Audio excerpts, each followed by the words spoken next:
it going. Get it going, he says. Yeah. Get it going and squeal like a pig. Yeah, Ned Beatty. There we go. We were just talking about Ned Beatty. Too bad that's how he's remembered. He did a lot of other. He did a lot of other things. He probably won an Oscar at some point in that long career. Probably. Yeah, he was Dan's dad on Dan. Oh yeah, that's right. Yeah, I don't even know how we got on Ned Beatty, but we were there. It wasn't clickbait. It wasn't Ned Beatty. Oh, yeah. It was clickbaity. Because of the clickbaity title I gave this episode. I said clickbaity, not Ned Beatty. That's right. That's how we got there. I had already forgotten because I have the old man brain, so, I'm just lucky to get up in the morning and make it to where I'm supposed to be. All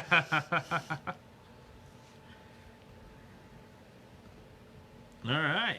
Start getting these buttons hit, and we'll get rolling here. I'm doing some last minute. Do I look good? No. Somebody comment. I look good, right? No, but it's not going to get any better than that, I don't guess. So, anyways, click those buttons on that new phone. We're going to get rolling. We got a lot to cover. Well, it's really only a couple of 3 subjects, but we are going to be ranting tonight. So if you're ready for a rant, you're in the right place. Yes. And if you're not, you probably ought to get the hell out. If I don't know if you guys follow, if we're the only Magic news you follow, but if you're not, then you might have an idea of what we're going to start ranting about. Oh, yeah, you might. We're going to do some regular stuff first, kind of ease into it. We also got Magic history 25 years ago in Magic at the end of the podcast, so stay tuned for that if you like those. Yeah, put a smile on your face segments, for the end. A preview. How much do you think Black Lotus was worth 25 years ago in September of 1995? Yeah. Anyway. So Alan's about to get them buttons hit. So welcome back, Gildicans. Gildicans. Gilligan? No, Gildicans. Like Americans, but Gildicans. I like it. I said I like it. I've been using it a couple of weeks. So you just now getting the stuff out of your ears? Huh? Yeah. This week, Alan and I once again bring you all the stuff you need to know, some stuff you don't know, and probably some stuff you needed to know, and then there may be a few things you wish you never knew. That's where we'll be ranting. So before we get rolling too hot and heavy here, let's go over the changes that went into effect this week here at the Guild in case you come out. You need a mask. All right? Yes. If you get here and you forgot yours, I have some disposable ones for $1. If you're not down with the whole mask thing, I can do curbside. Just call me on 926-0027. Tell me what you want. Let me know when you're outside. We'll take care of it. So if that's a thing. I also have a few of this particular mask. Yes. Except it says Grove Gamers Guild on it. Yes. I have a few of those left. If I need to order more, I can. So if you want to buy masks, those are $12. Now our constructed Magic events are. The whole idea is that we get an event done in less than 3 hours, and that's the whole idea here. So you come in 40-minute rounds, still the best 2 out of 3. Limited events, we're going to draft. Then we're going to do 4 20-minute rounds, best of ones. Yes. I'm going to pay out to anybody that goes 4 rounds and wins them all 4 packs. Anybody that wins 3 rounds, 3 packs. And if you win at least 2 rounds, you get a pack. Yes. That's, I believe, the best breakdown I can come up with to get it as close to the old way as possible. Right. So that's going to be going on. That's for a pod of 8. If we have less than 8, the numbers will change. The numbers will change, but that's for a pod of 8. Okay. Board game night's going to be from 6 to 9 a week from this Saturday, so the second Saturday of the month. Still have it. There'll be no adult board game night afterwards. You won't be staying late for that. Sorry. There'll be no after hours Commander on the weekends. Commander's on Thursday night, 6 to 9, so you still got a chance to play. Yeah, we come out, join had us. 2 pods going tonight. We had six of us or so. So that's going on. My new closing time Friday and Saturdays is at 9, or as soon as the event that's running ends. Yes. So let's say just and all these changes are going to revert back at such time as I do away with the mask. Yeah. And what I'm looking for. So let me be clear. I made a note so I'd get this right.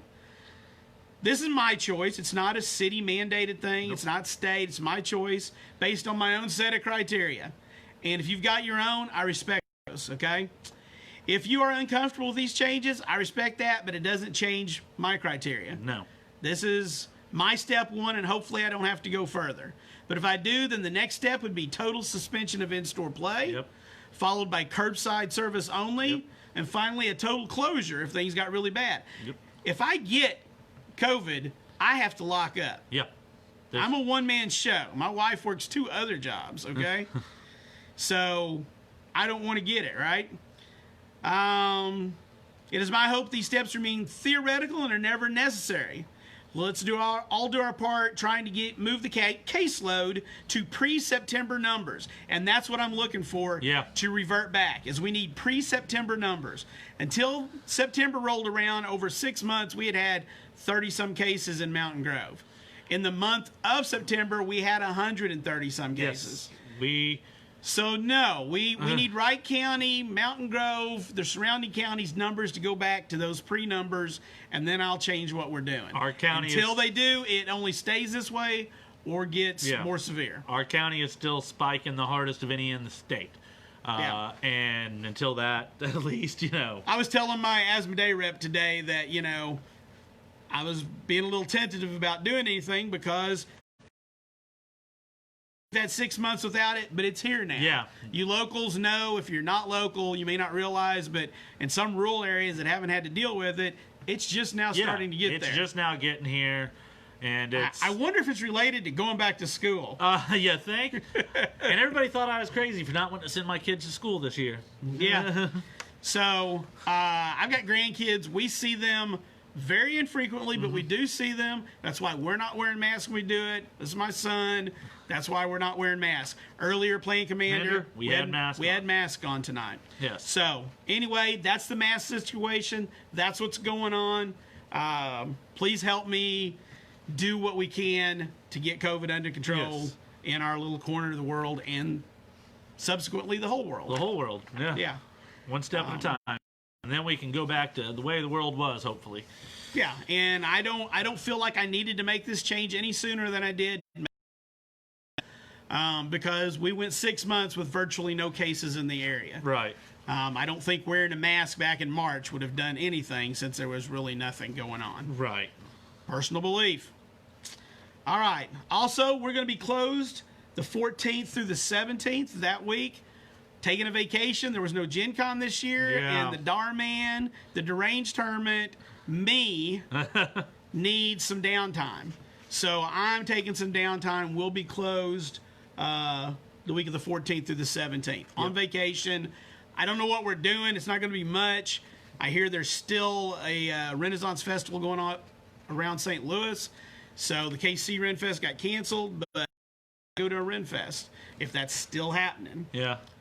They're All things outdoors, change. so, that helps. Possibly.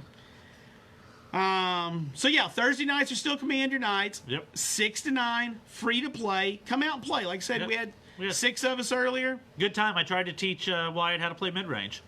Try to get here as close to 6 as you can, because if you show up later, you'll get to play less. It's just simple math. Yeah. Friday nights are still the same schedule schedule that we did Friday Night Magic for. I just can't do Friday Night Magic. Right. But we're still doing Magic on Friday nights. Right. I can't give away promo packs, so that's why it's just Magic on Friday nights. Yeah. The first, the third, and the fifth Fridays are draft. The second Friday is standard, and the fourth Friday is Pioneer. Which means tomorrow night we'll be drafting Zendikar. Zendikar, And then Saturdays are a mixed bag. We've got board game Saturday nights. I do some Winnaboxes. We'll just play it. I've got a Pauper event coming up this month after I get back from vacation. It's a Pauper food drive event. Yep. So I haven't got all the details worked out on that one, but I'll have them up by the end of this week. We do these food drive events every year around this time of year before Thanksgiving. For Thanksgiving, guys. Up at the Love Center. Yeah, up at the Love Center. Maybe we even try to do a Commander night like we did last year where you could buy special things with cans of food. Well, we're going to do Pauper, and I already know one of the things you can buy is some uncommons. Oh. I need to get that posted out so you guys can get decks So with built. food, it's peasant. Yeah, so that's one of the things. And then there'll be some in-play events. Right. So. Those are always fun. And then this Saturday, I'm going to jump if I think we were about there, but this Saturday we have Pioneer Winnabox. Oath of the Gatewatch, our constructed events, since we have gone to the math. I don't know if you just hit the constructed events, are going to be 40-minute rounds. 40-minute rounds. I need 8 people at $15 each to give away this box. If I get less than that, I'll come up with Modern Horizons or some an other assortment prize of packs or something for whoever shows up. Right, we're trying to save these older boxes for the Pioneer. If we end up with more than 8 people, there will be playoffs. Yep. And everyone else may be asked to leave once we go to the playoffs. Yeah. And just have the playoff people play off. One of the things we're trying to do is try to get that viral load down, but not staying in here for hours on end. Packed full of people. Right. Yeah. So Oath of the Gatewatch, Pioneer win a box. I'm excited to play some Pioneer. Hopefully I can get off work in time. That is on Saturday, yes. So. Let's see. Did I skip through some stuff? Friday draft, blah, blah, blah. Okay. So let's get into the thick of things that happened in MTG World this week. You may have saw the title, and it's amazing, but the fact that Uro got banned is not. It might be in the top 3. I don't know. It's not the most important thing that happened this week. News story. I just want to say that Uro, from what I saw, is like the most played creature in Modern right now, and like top 3 played in Legacy. And its standard banning may have had no effect on standard. Actually, I don't know because I don't play enough, but from what I've been reading, it may have had more negative impact than positive. Correct. Because not only does it affect the Omnath decks, which were only using 1 or 2, but it affects every other deck that was using Uro that maybe wasn't playing Omnath. Apparently, Sultai was one of the best things to play against Uro, and now Sultai to play against Omnath. It feels odd to me, and we're going to be hitting on some of these themes that we're going to tie together, but it seems odd to me that in this day and age that the format is literally when it got banned. The rotation only happened 3 days prior. Now, obviously, they're not going to ban Omnath or Lotus Cobra because they just came out. Right. You got to sell your boxes and your packs, and I get that. It's a business. Right. So you can't ban those, but there's been so many millions of games played on Arena and online that they felt they needed to ban Uro 3 days after the paper people get their cards. Yeah, Uro's prices went up. Go figure. Because he didn't get banned in anything else. Right. Yeah. So that's a thing. You just made it easier for the Modern players to get him. Yeah. So whether I don't think anybody thinks or thought or would want a card that just came out 3 days previously to be banned. So I don't think they should have been banning Omnath or Lotus Cobra or anything that just came out. I don't think they should have been. I agree, but I agree that unless things shake up pretty quick, I think that ban is coming. And from what I think I'm getting, even though I don't play a lot of Standard, I don't play Arena anymore, I think I'm in agreement with what I hear a lot of other people out there saying, that when the time comes, if you're finally ready to hit this, you've got to nuke it from orbit. You've got to shut down ramp in general. You've overprinted the straight years. You can't just make everything. Mana has to matter. That's essentially, we talk about every time mana doesn't matter in Magic, things break. I've been quoted as saying I can't predict what WotC's going to do, but I don't think we're going to see him change. We're going to get to this in a later segment because right now we're going to talk about what the big news of the week was. Yeah. This was the big news. This is what could get me even more riled up. This and our next and the topic after that are going to be the 2 main things we're talking about. So they started spoiling Secret Lair, piss off the Magic community, which originally was announced as Secret Lair of the Walking Dead. And at first they showed us a token, a walker token. Oh, that's clever. It's a zombie. And I was like, I don't really care. I'm not going to pay any attention to this Secret Lair because I don't care. They're out there. We're not going to talk about the specific cards. What you need to know, if you didn't already, is that mechanically unique cards with the names of the characters from The Walking Dead, Negan, Michonne, I don't know if they've done. There's at least one more, right? Yeah, I haven't. Those are the 3 I've seen. Yeah, I know they've done at least those 3. Yeah. Surely there's going to be a Rick. You would think. I don't know. But anyway, These are the names of the cards. They're mechanically unique. They have no Magic names. They're not canon in Magic story. No. They're not anything like that. So instead of following in the footsteps of stuff like the Hasbro Con, where they did the Transformers and the Sword of D&D, or the My Little Ponies, all those were silver bordered. Yep. You still made a card, but it wasn't tournament legal. It wasn't going to show up, Right. in Legacy, if they make something Legacy playable. Right. If that's even a thing, which I don't think it is. But There are some people. and they didn't go the route of what they just did with Godzilla. Yeah, Where they gave it a skin, if you will, for the Godzilla with yet a different name for flavored card. Right. A world flavored card. This is that's the part that really gets me. So they didn't do that either. Instead, they designed them top down. So they took what they thought the character should be like, and they designed a card around that character. Right.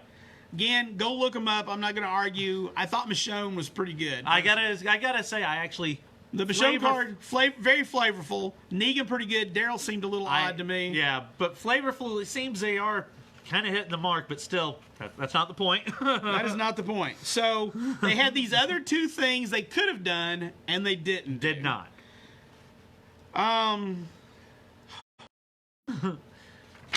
So Mark Rosewater did say that they made them to where they could reprint them with Magic names if they needed to in the future. Right.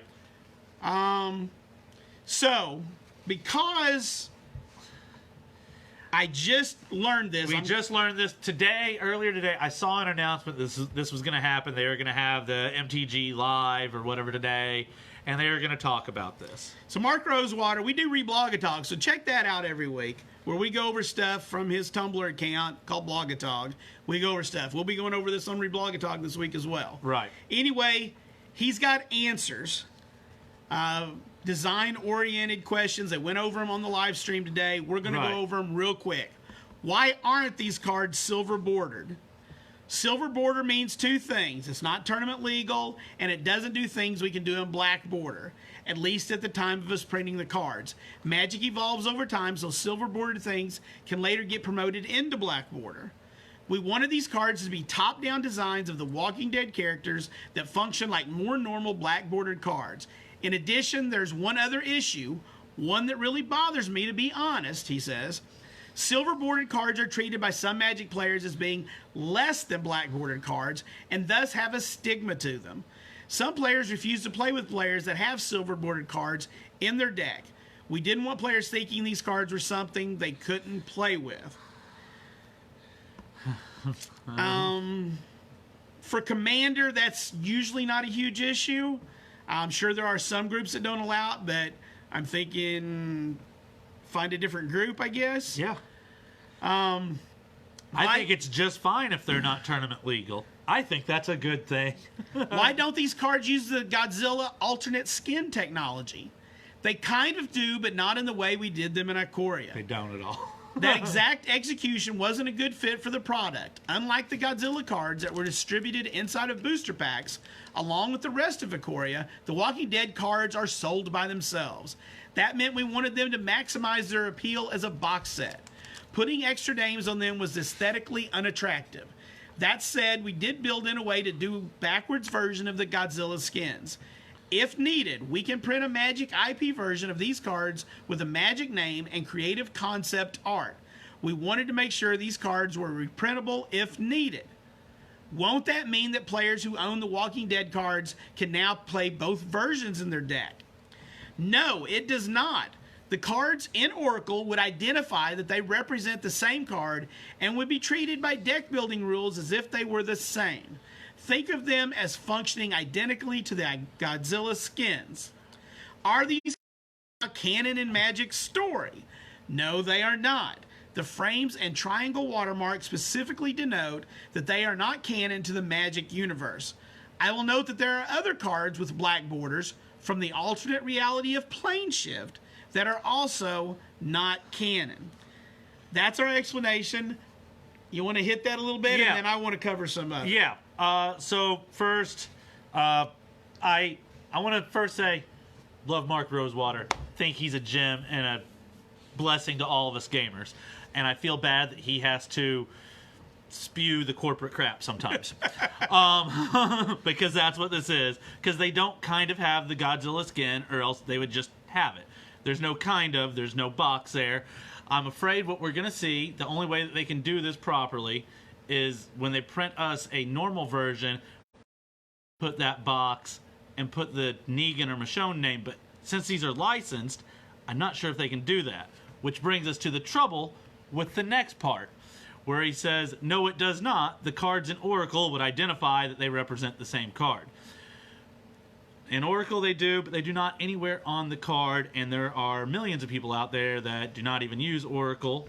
I get the casuals maybe don't care, and they're just going to play 8 anyway, but it's very bad precedent by not... The thing with Magic is it's all on the card. Read the card. Read the card. RTFC tell you all. And it does not now. That no longer tells us the answer. So, my breakdown is this. My take on it is this. First off, I believe that these cards were made primarily for Walking Dead fans. Yes. These are a Walking Dead collectible, and they're also a Magic the Gathering collectible. And where those two meet, yay. As I understand it, these are going to debut on The Walking Dead. They've got a new show coming. I forget what the name of it is. But, there's Talking Dead. Yeah. So they're going to actually put those on that program and talk about Magic. It's going to get great exposure, and bringing new people to the game is important. You're correct. It is important. Correct. So I believe they've pandered, if you will, to the Walking Dead crowd to make them a collectible. And some of those people will end up playing Magic.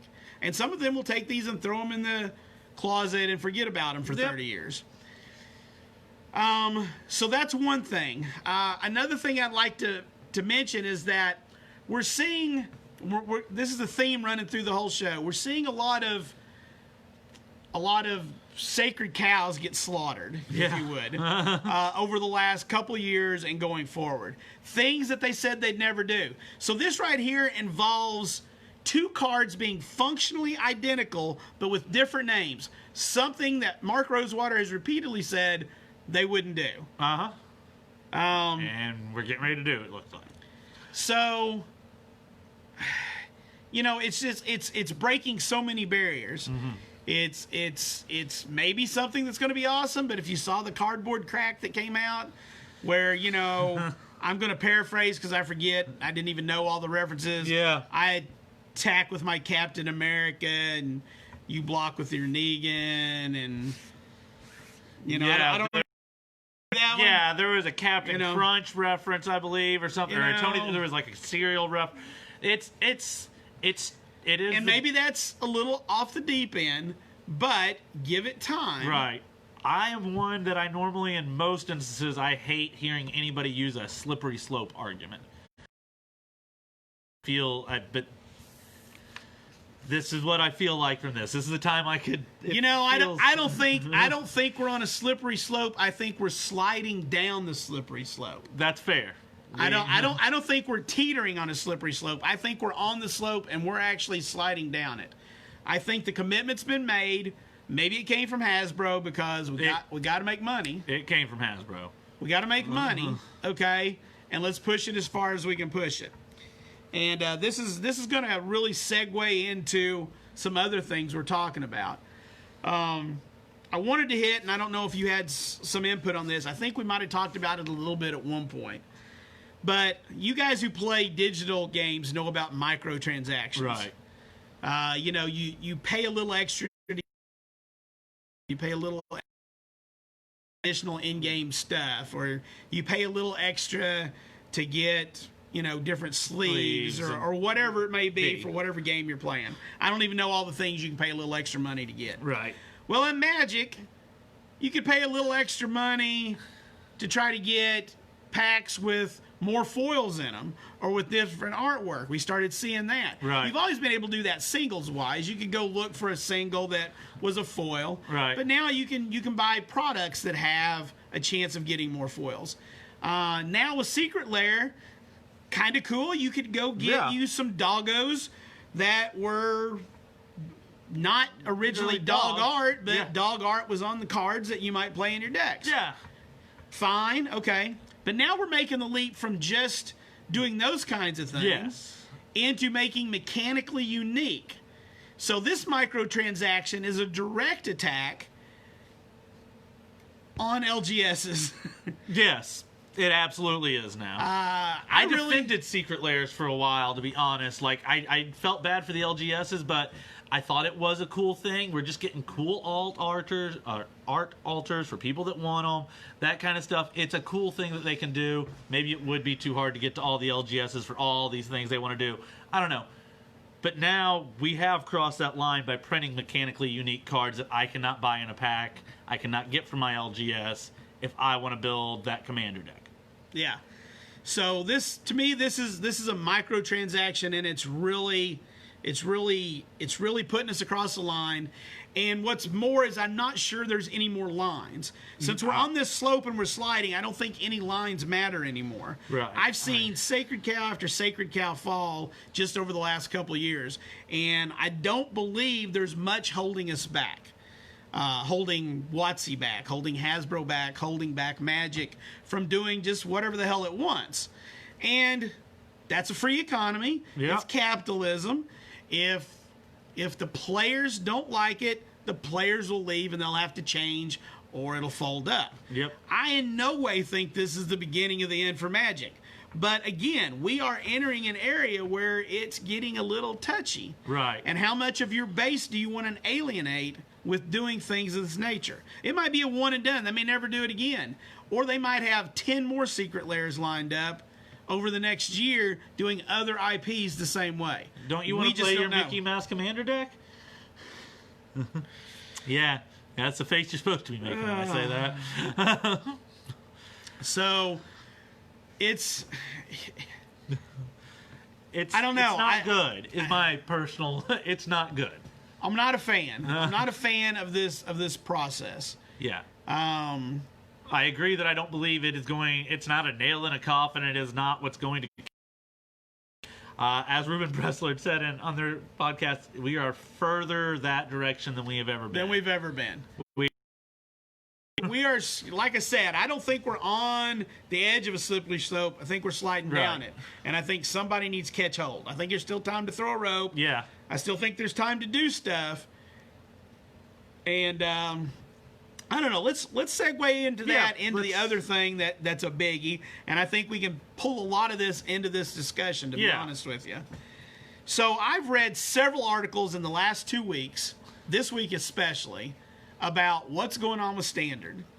So let's talk about Standard a little bit. So first off, if we jump down here, and I'll tell you a little bit about the 25 years ago in Magic, and that was that at that point, Type 2 versus Type 2 got created in January of 95, but Type 2 was composed of cards from the, this is how it was defined as of September. Right.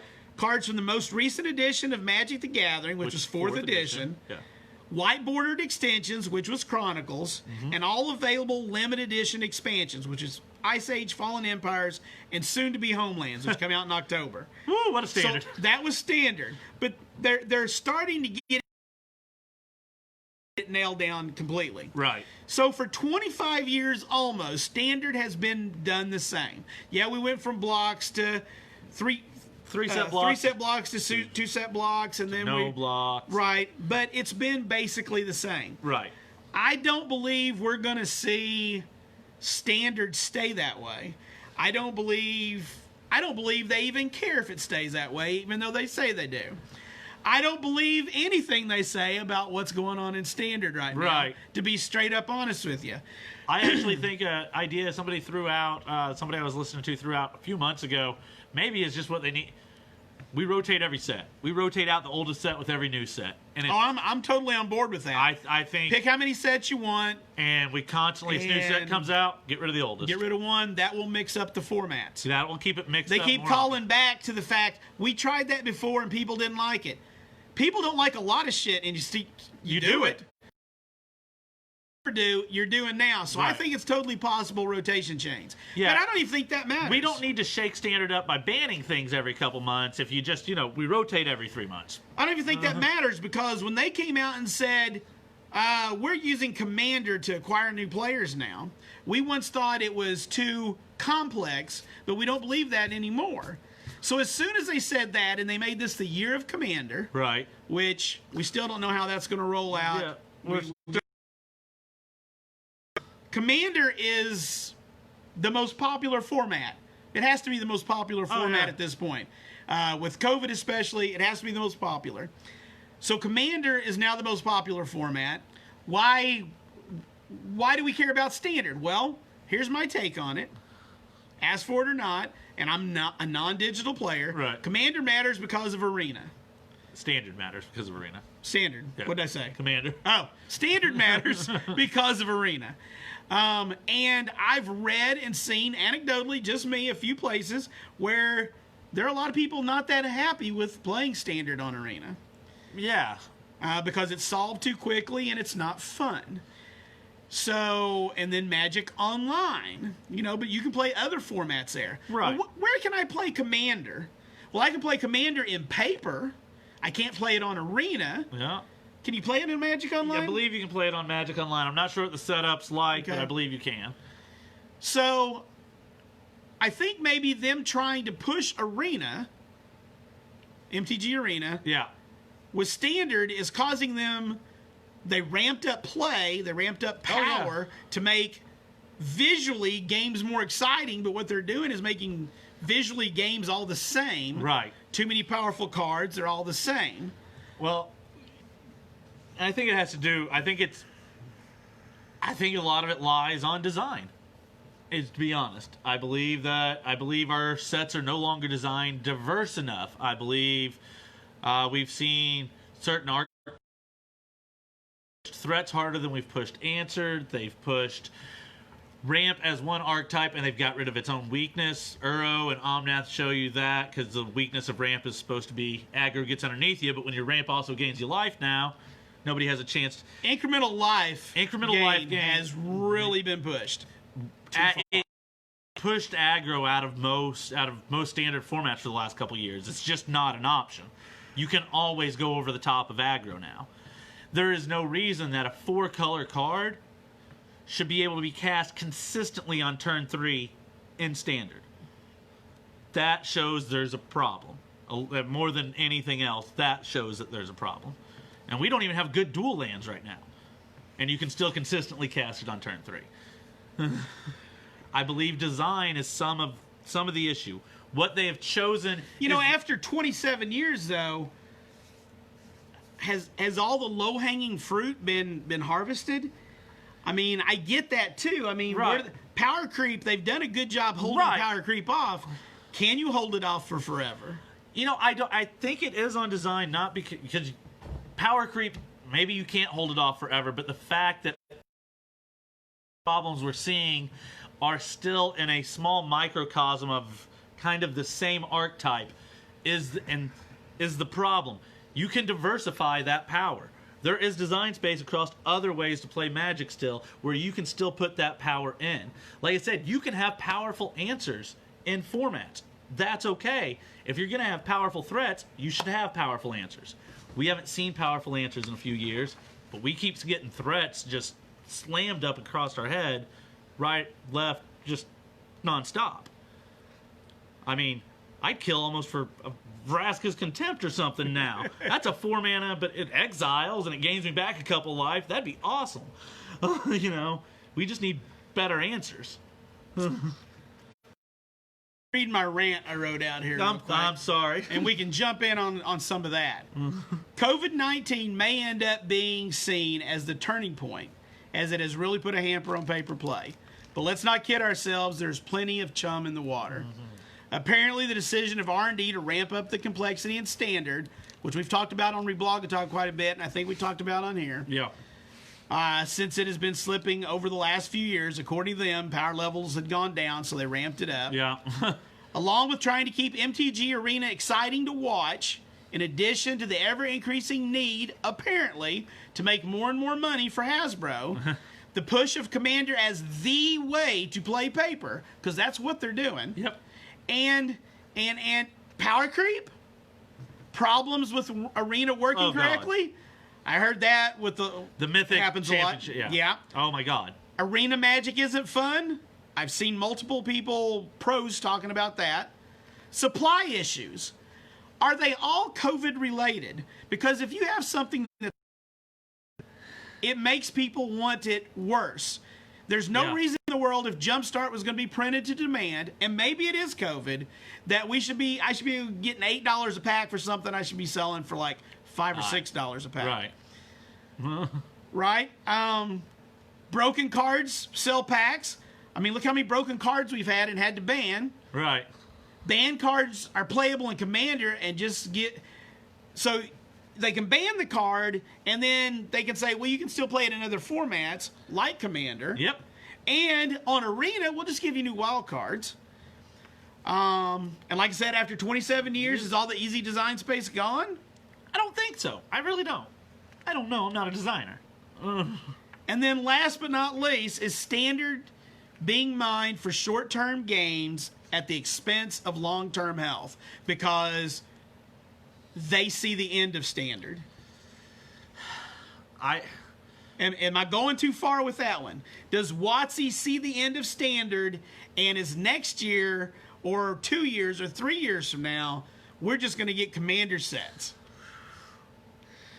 Or we're just going to get Modern Horizons, and we're just going to get sets. Not necessarily standard sets, just sets. Just sets. Just sets. We just get sets made, and we get rid of standard, We get a whole set for The Walking Dead. We get a whole set for Disney. We get a whole set in somebody's IP. Maybe not those, but in somebody's IP. Right, no, I worry about that. And it's not standard, it's just a set. It's just because a set. Standard isn't a thing anymore. I don't know. I mean, I might be a little bit over the hill on that one. I might have went a little far on that one. But is that where we're going? I don't know. It matters on Arena, but if they get Historic going, then it doesn't matter, right? From what I hear, and like I said, I don't play Arena anymore, but I hear a lot saying Historic is actually maybe one of the best Magic formats that exists right now, because I do believe that WotC, when they really try, the people there that care are really good at their job, I believe. I believe they are good at designing cards and things like this, but it looks like Historic, like I said, I don't play. They've curated this format. Standard cards went into it, but then they've curated cards they want to be in this format. And from what I hear when I listen to other people, they've made a good format. They've put the right kind of cards to create. But for each person who loves the game and is striving for it, how many of them are just there because it's a job? That's fair. And when they say, hey, let's do Secret Lairs Walking Dead, you go, we'll make a lot of money with that. Let's do that. But what about the people who are going to go, boo, oh, the hell with them. Let's make it because it'll make us lots of money. No, it doesn't even have to come from Hasbro. It's just like, hey, that's a cool idea. We can sell a bunch of those. I believe it's coming from Hasbro. But it doesn't always have to. I don't believe all of it comes from Hasbro. I believe that, especially like, say, the Secret Lair Walking Dead, that was a Hasbro deal. Hasbro, they purchased a company for like $4 billion or something called Entertainment One. Entertainment One, amongst all the things they owned, happened to be The Walking Dead. And it's a match made. I get it. When you spend $4 billion, you try to turn back profit as quick as you can, I guess. Yeah. Why wouldn't you? So, but that does worry me of where this continues to go, and I feel like that's a Hasbro decision. That's not a WotC. That's not a card designer decision. That's corporate suits saying, this is dollar bills. Figure out how to put that on a card so we can sell that. And there's a difference between those two things. As an LGS, I'm trying to figure out, since COVID is starting to affect me, what my player base wants. So I talk to my player base. My player base loves Limited. My player base loves Commander. Yep. I have a very small part of my player base that loves Standard and a very small part that loves Pioneer. I enjoy Pioneer.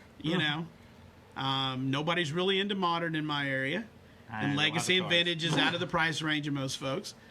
So just trying to figure out where to run my events when I can run events. And I'm sure other LGSs are the same once they can open back up and run events. You know, pre-releases would be great. I mean, pre-releases are good. Even if it isn't a standard set, if it's just a set, give me a pre-release of it. Oh, yeah. Or let me draft it. Yeah. You know? Like we did with Modern Horizons when it dropped. That was incredible. Master sets. Yeah. You know, things of that nature. I'm just not sure because I don't believe that anything is off the table anymore. There was a time when I could tell you certain things were off the table, and WotC is never going to do those. Yeah. I don't believe that anything that I've said in the past or that we've talked about on Blog a Dog, I don't believe there's any line they won't cross at this point, and they'll justify it however they need to in order to get it done. Yeah. There was a time when I didn't believe that. That time has passed. I believe now there's no... Right. And I agree with you. That's what was the most worrying about this secret lair, that they crossed that line. I mean, like I said, my opinion on that's I believe Hasbro is pushing them to make more powerful cards, to sell more cards. I believe, but I don't believe anybody at Hasbro is telling them to make a broken Omnath. I don't believe they have that knowledge. And to do that, they just want the most pushed things possible. Maybe there's a few people. And you know, another thing, I read an article today, and I'm sorry I forgot who wrote it. I think it was on Cool Stuff, the guy that we like that writes the Commander stuff. I can't think of his name. Kevin something, maybe? I can't. Anyway, he was talking, and I agree with him. Commander is WotC proof. Now, I'm not just saying that because if there were no new Magic cards made, I could literally play Commander for the rest of my life and make new decks all the time. There's over 20,000 unique cards. But if we take that and apply it to the fact that there's no more standard sets, just, you know, Commander players can just play with what they get. Yeah. Okay? They're not, they look at a new set and go, ooh, I kind of want to do something with that or that or that. We see the legendary creatures and say, that looks cool, But or that goes in that deck. If there were no more standard sets, it wouldn't change a Commander player's perspective. It'd just be like, oh, there's a new set coming out? What's in it? Yeah. Or, oh, they're doing another secret lair? Well, what are they printing for the first time in that? Do I want it? Right. So Commander players could do that without there being, you know, standard. Right. Standard wouldn't have to exist to keep. And they've been going after Commander players now that they know they're out there. Oh, yeah. They're going after them. So that's another nail towards standard in my mind if we look at it that way. I agree. I mean, I think the year COVID, I mean, I still believe once COVID is gone, they will want big paper tournaments again, but I wonder if we're going to see them be standard, or if we're going to see them go back to the Pioneer and Modern, because Modern is their no reserve list legacy that they wanted. I'm going to disagree with you. I don't believe WotC gives a crap about paper tournaments. I don't think they care about paper tournaments. I think paper tournaments will return because players will want them. And the places that were running them before, Star City, Channel Fireball, places of that nature, right? Card Kingdom, whoever was running them, or maybe somebody else will take up the mantle. I think places will run tournaments, LGSs will run tournaments, but I don't really think that WotC cares if paper tournaments ever come back. That's my opinion. Doesn't mean it's fact. I'm not. I don't think WotC is willing to put very much money towards paper tournaments. So that therefore, well, we know that. I mean, then why would they care? How are they going to push paper tournaments if they don't put any money towards it? They don't care about paper tournaments. Can their direction change? Of course it can. Right. But I don't think at this point, I don't think they care about paper tournaments. Well, you know, for a long time, I've got to say, though, they haven't been, for most of the life of Magic, they haven't put a lot of money or a lot of effort into the paper tournaments that existed. Because there were the Channel Fireballs, the SCGs that did it for them. There were the TOs from the beginning. I mean, you know, Right, but they paid those people to do that. Not a lot. I have no idea how much they paid them. Right, but I'm gonna guess. We know that we've heard plenty that these GPs, these big companies love these GPs, and the SCG would lose money at the tournament, but they farm cards out of it. They sell cards for it. It's all about getting cards in and regulating that market. Online places are hurting for cards right now. Yeah. Because there's no events to There's get no them from. events. If you guys have ever been to a big GP, there are just tables out there, people wanting to buy your Magic cards. As much as people like to buy their Magic cards online, most of them don't sell them online. Right. They sell them in person. They sell them because I don't have gas money to get back home from this GP. Yeah. They sell them because I need to sell these to pay for my trip that I came to the GP. Or whatever. I sold all my inventions and invocations when we went to Vegas a couple of years ago. You know, because it was when I was where I was going to get the best price too. And you generally do get a better price Yeah. in person than you get online. It's been my experience. Yes. Been my experience. For some stuff, the hot stuff anyway. Yeah, the big dollar stuff. Yeah. So, I don't know. I mean, you guys drop us some comments. Yeah, please do. Seems like we're holding steady with several people, but drop some comments in there. Tell us what your thoughts are. Frank, if you're still in there, let me know what you think about some of these comments. Yeah. What you're seeing up there in Bolivar. You're running a Premier store up there. I'm never going to be Premier, but any of y'all out there that are close enough to get to Bolivar, Missouri, you ought to go check out C&K. C&K. It's a great store up there in Bolivar. I still need to come see the new place, Frank. I know.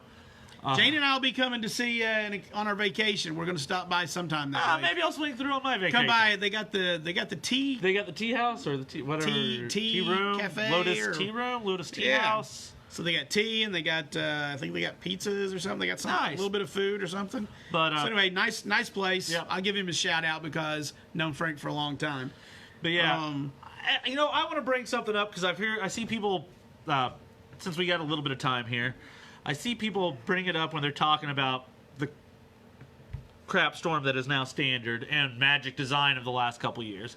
Like, I know I'm not trying to crap on Green, but ramp has become an issue because it's the only archetype viable and it's unbeatable. But I hear people throwing around fire design. What does that stand for? It's apparently the new philosophy. Do you remember what fire stands for? I can look it up for you. Okay, I didn't know if maybe that was one of those things you remembered because I hear a lot of people really going after this could be part of this new design philosophy or such.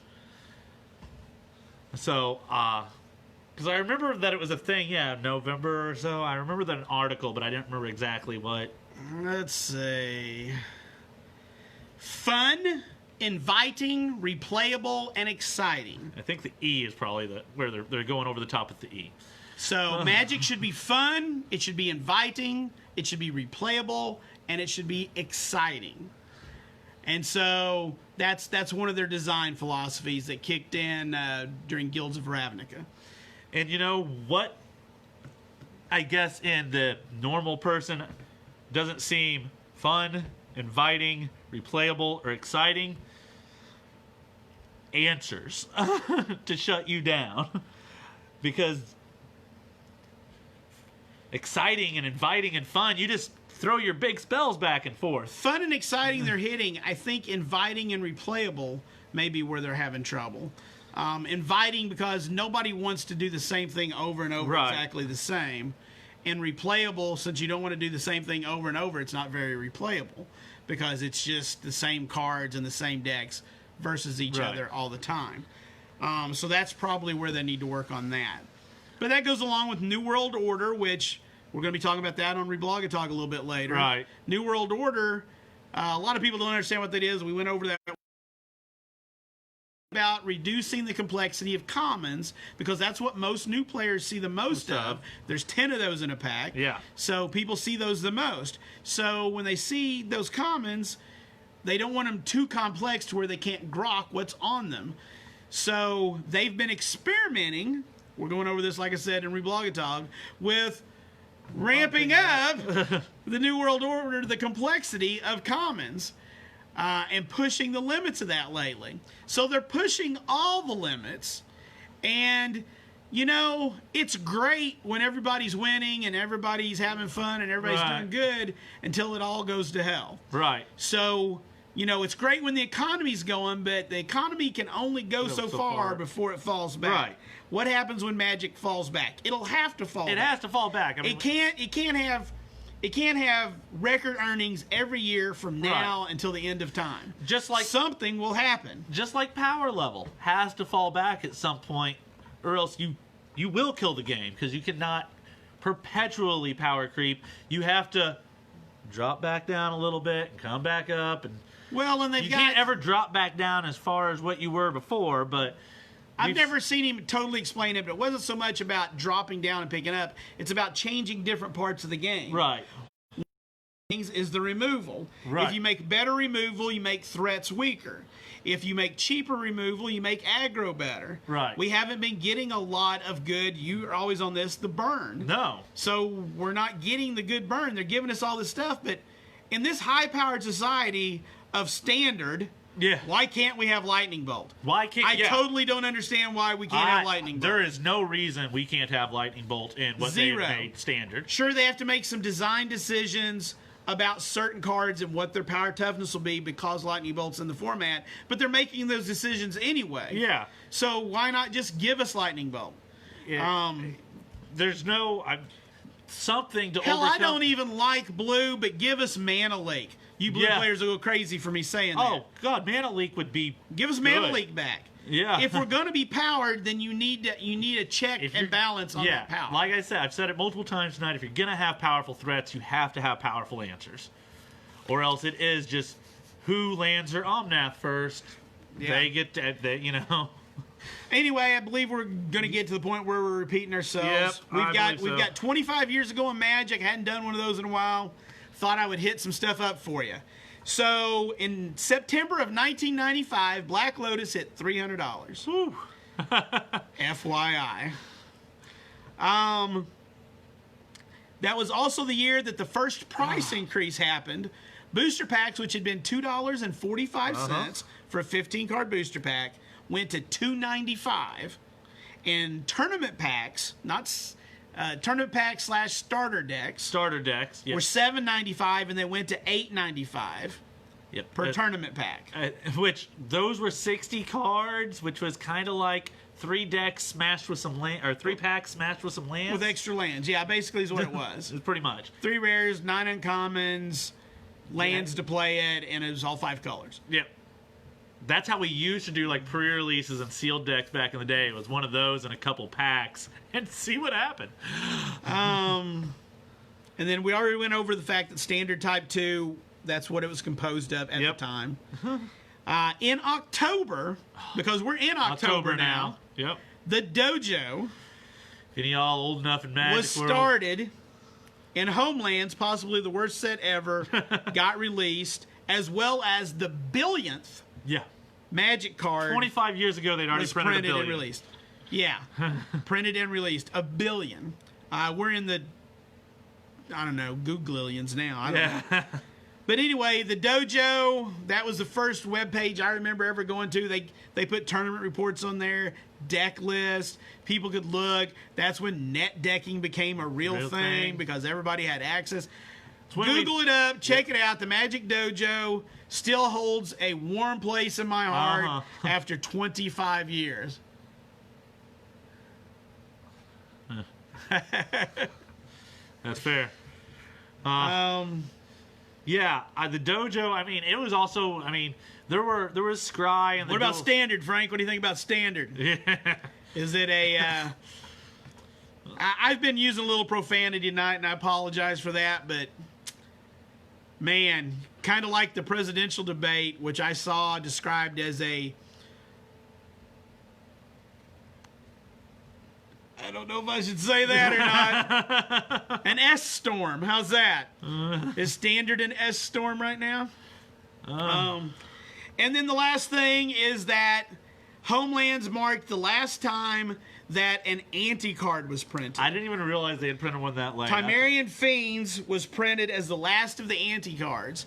By that time, WotC had decided that gambling was bad, that it was going to cause issues in tournament venues, and that it might cause their games to be regulated differently. You mean booster packs aren't gambling? Anyway. Ante was gambling. The only time I ever played for Ante was when I would go to sealed deck pre-releases and stuff. Those kinds of events we used to Ante. I never played constructed for Ante myself, but I know people who did. But we would play in sealed and limited events. We would play that way, and I always thought that was fine. I just opened the cards, so that's fine. But anyway, that's the 25 years ago stuff that we had to drop for you tonight. So anyway, that's what we've got. And have I missed anything? No, let me look. I don't think I missed anything. I think we nailed it all. You seen any questions pop up there? No, here's Frank. He said Standard's been dead and been running Pioneer. And players prefer the cost of playing with their cards longer. Yep. Yeah, I'm finding a lot of that here too, Frank. So I was just trying to get another input here since we were live and everything. I feel and he was in here watching. So I appreciate that. Pioneer, I think. If I want to play competitive Magic, I feel like that's where, I don't feel like Standard's much of. Pioneer still has some answers that can deal with Standard threats, thankfully. So anyway, guys, we'll be back next week with an episode. And then I'll remind you, but there will not be an episode the week I'm on vacation. 2 weeks from now, yeah, the 15th. The 15th, there will not be an episode. Nope. We'll skip that. We'll both be on vacation, so. Yeah, we're both actually on vacation, and we're just going to forget. Y'all can forget about us for a week. Just remember us the week after. So, anyway, I think that's all we've got for now. Thanks for joining us tonight, I appreciate guys. all y'all. Come out and play some Magic here at Grove Gamers Guild. Or come out and play some board games because this is where everybody knows your game.